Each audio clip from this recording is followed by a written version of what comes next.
je peux que vous encourager à faire en sorte, faire barrage en fait à la théorie du complot, à vous engager à ce qu'elle ne passe pas par vous. Par exemple en vous abstenant de partager un contenu douteux issu d'une source peu fiable, d'un média peu fiable. Et on retrouve tout de suite en direct de nos locaux à Paris le grand maître du Grand Orient de France, Guy Arcizet. Bonsoir. Bonsoir.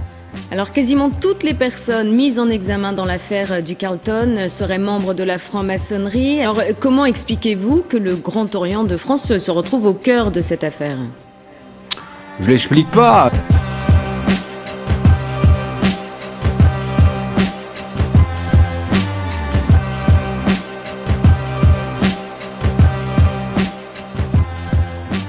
Début 2011.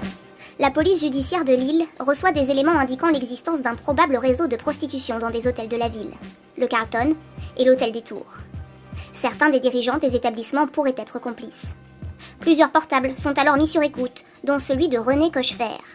Chargé des relations publiques du Carlton, il est aussi informateur de la police lilloise et un oiseau de nuit au carnet d'adresses épais. Mais il est avant tout un très bon ami de Dominique Alderweireld, ou Dodo la Saumure, propriétaire de plusieurs maisons closes en Belgique. Ce dernier est arrêté le 1er octobre 2011 par la police belge pour proxénétisme. Il est suspecté d'avoir exploité des mineurs sans papier.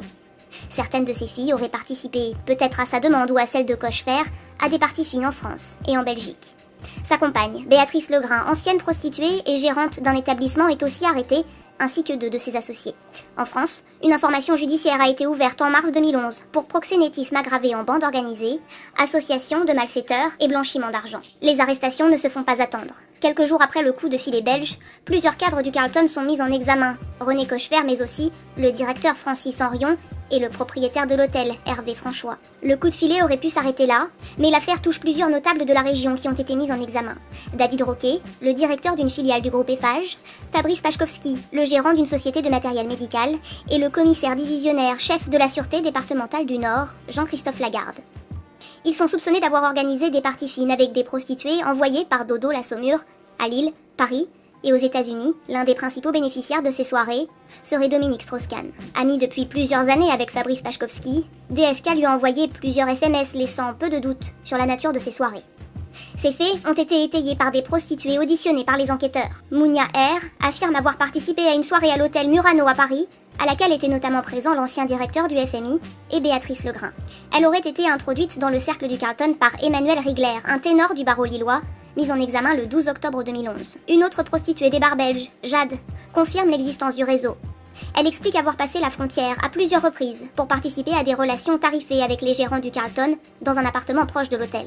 Elle faisait aussi partie d'un voyage à Washington, en compagnie de Lagarde et Pachkovski, et y aurait rencontré DSK, avec qui elle aurait eu des relations sexuelles. 3 autres voyages outre-Atlantique ont été dénombrés, dont un qui se serait déroulé la veille de l'arrestation du directeur du FMI, Sofitel. Ils ont été en partie financés sur facture par la filiale d'Eiffage. Si David Roquet assure que sa hiérarchie était au courant, la direction du groupe de BTP affirme le contraire. L'autre partie était financée par Pachkovski. Son ex-femme, Virginie Dufour, elle aussi mise en examen, se serait chargée de la logistique. En mars 2012, c'est au tour de DSK d'être mise en examen. Les magistrats ont finalement retenu le délit de proxénétisme aggravé en réunion, jugé au tribunal correctionnel, et non plus en bande organisée, qui est un crime jugé en cour d'assises.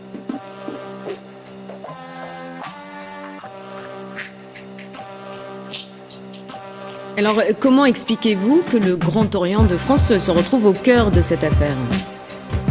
Je l'explique pas. Si vous ne le faites pas pour la démocratie, si vous ne le faites pas pour la concorde civile, si vous ne le faites pas pour la santé publique, faites-le au moins pour votre amour-propre. Et René parle beaucoup, avec des notables, des frères francs-maçons et même des policiers qui savent très bien ce qu'il fait. Comme quasi tous les protagonistes du dossier, le policier est un membre de la franc-maçonnerie lilloise. Une situation qui ne surprend pas le syndicat Alliance. La franc-maçonnerie, c'est un réseau qui peut amener à des tas de choses, y compris, je pense, à une carrière dans la police nationale. Dans le système administratif le permet un avancement lié à des connaissances ou à des appuis. Donc on peut penser que la franc-maçonnerie, voilà, soit aussi un tremplin pour la carrière.